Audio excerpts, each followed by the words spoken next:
Não faz muito tempo que eu entendi que eu vivia reagindo à vida. Eu vivia no piloto automático. Em alguns momentos eu entendia que algumas decisões eram bem tomadas, mas em muitas outras eu não entendia por que que eu tinha tomado tal decisão. E essa clareza veio recentemente, em 2022, quando a minha vida foi interrompida. Eu tive o meu burnout.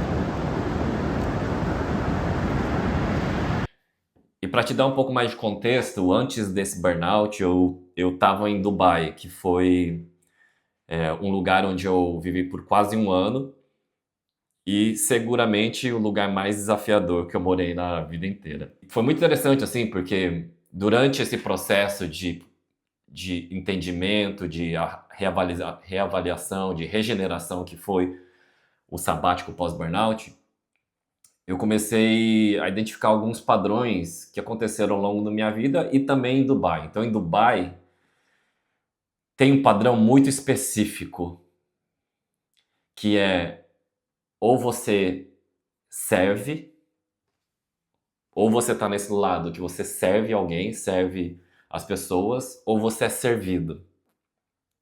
Ou você está de um lado ou de outro. E isso para mim foi assim muito chocante olhar a vida dessa forma, né?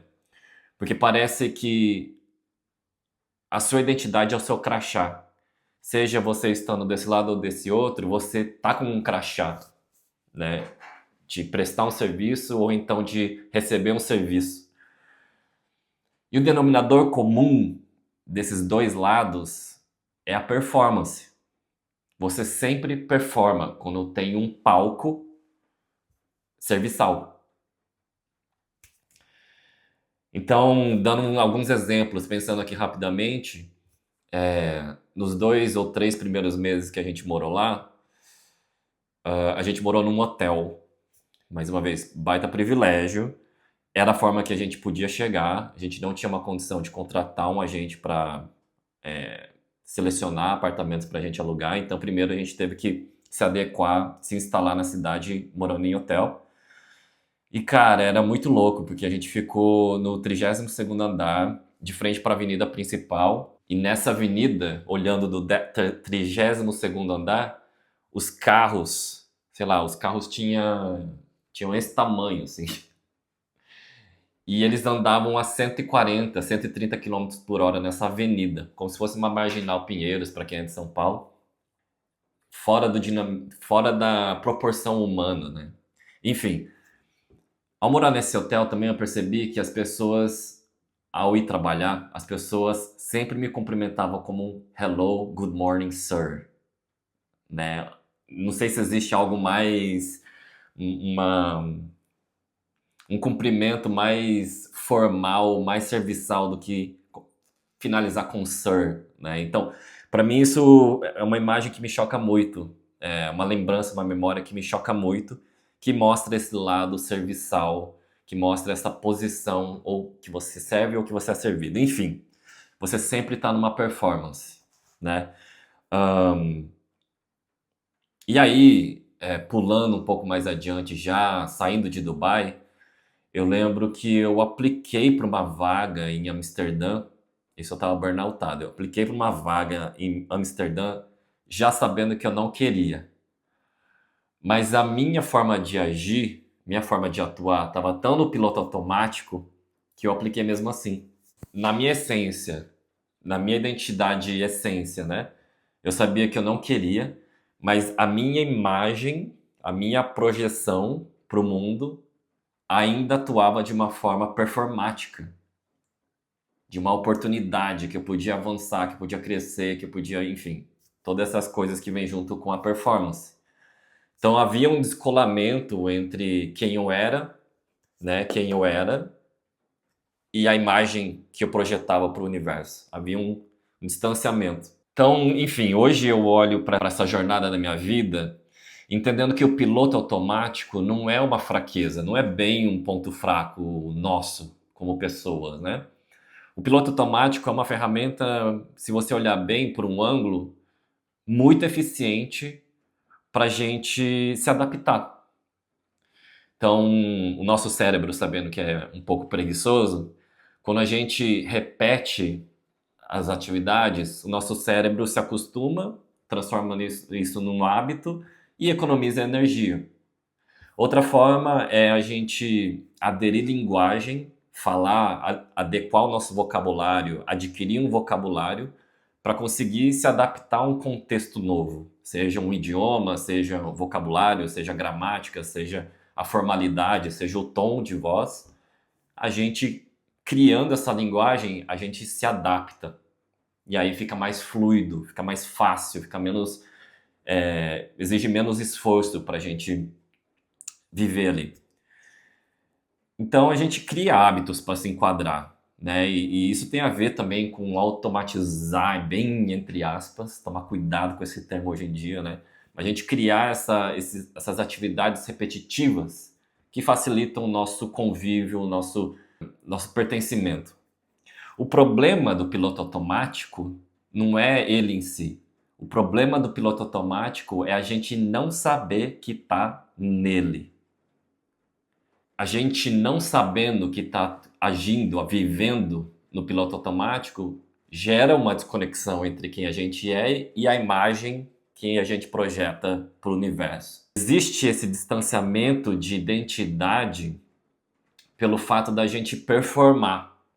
A gente sempre está num estado de performance. A gente fazer mais rápido, fazer melhor, agradar, não dizer não, às vezes falar o que nem o que a gente consegue sustentar, são alguns sinais de que a gente vive, de que a gente poderia estar vivendo a base da performance. E isso ao longo do tempo vai gerar um distanciamento, porque vão ser tantos acordos que você faz que acaba sendo incongruente com a sua própria identidade. Então a performance começa a alimentar essa imagem, certo? Começa a alimentar essa imagem que ao longo do tempo acaba sendo cada vez mais difícil de sustentá-la. E é difícil perceber essa vida no piloto automático com base na performance. Sabe por quê? Porque esse padrão, esse piloto automático de performance, te traz recompensas. Ele te dá salário, ele te dá reconhecimento. Você também tem um respeito diferente quando você tem essa performance superativa, certo?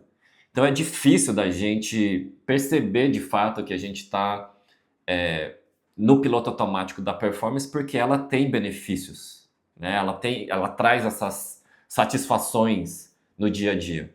Então essas recompensas acabam dificultando a percepção que você foi sequestrado pela performance. Tô sorrindo, mas não é de alegria, não. Tô rindo porque eu tô um pouco nervoso para falar sobre isso, né? Porque mexe com muitas emoções que eu vivi. Então, quando eu perdi esse palco da performance,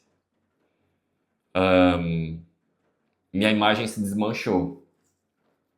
Toda aquela imagem construída ao longo de, sei lá, minha imagem de mais de 15 anos, 10 anos, seguramente, se desmanchou, se desintegrou.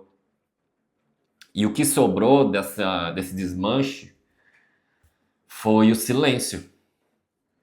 Eu fiquei muito tempo em silêncio, porque eu não sabia mais a minha narrativa, eu não sabia mais minhas referências, eu não sabia qual a próxima montanha que eu ia escalar. Eu estava colapsado num estado de burnout, onde não cabia a mim outra coisa a não ser me permanecer em silêncio para me escutar.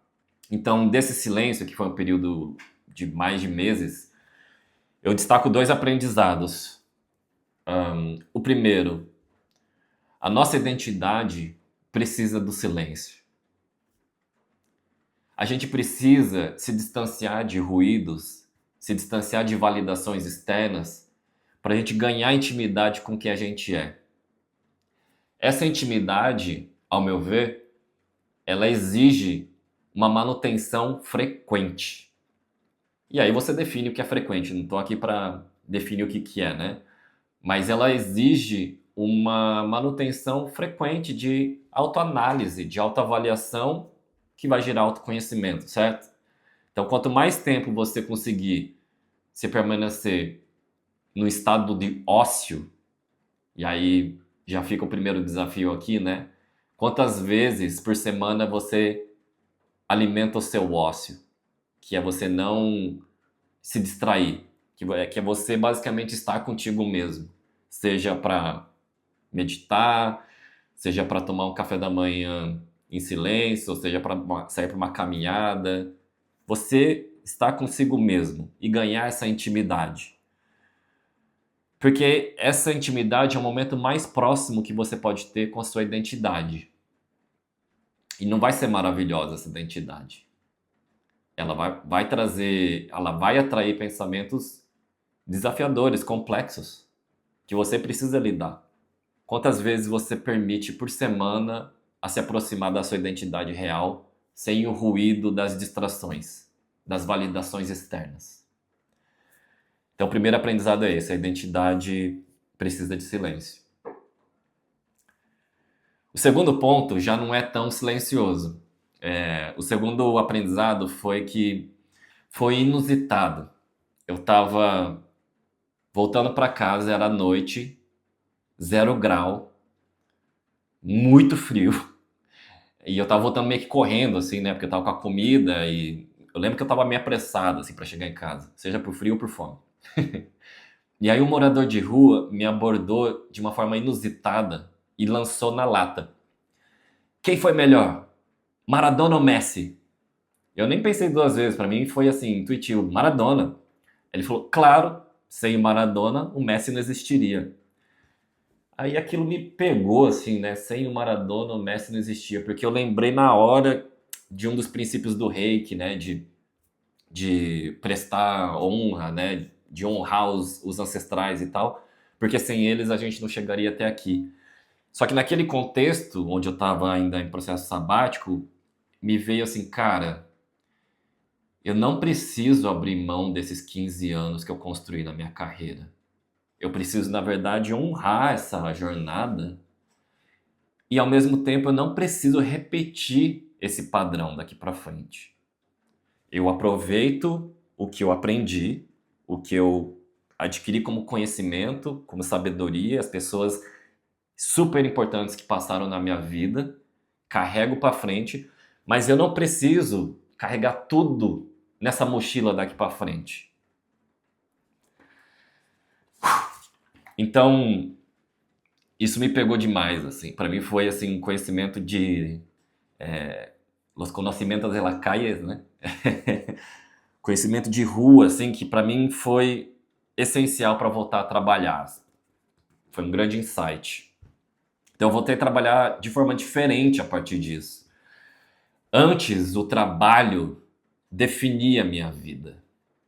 Hoje, nesse exato momento, eu defino o papel do trabalho na minha vida. Então, com mais de 15 anos de experiência, eu escolho o que fica daqui para frente. Eu refino a minha jornada profissional daqui para frente. Ser estrategista independente de marca, de marketing, um facilitador criativo, um mentor de carreiras, pode soar esquisito para o mercado tradicional. Só que para mim, soa coerente. É assim que eu sou. É assim que eu quero crescer daqui para frente. Sendo profissional independente, fazendo diferentes atividades que alimentam o que o trabalho tem como função na minha vida.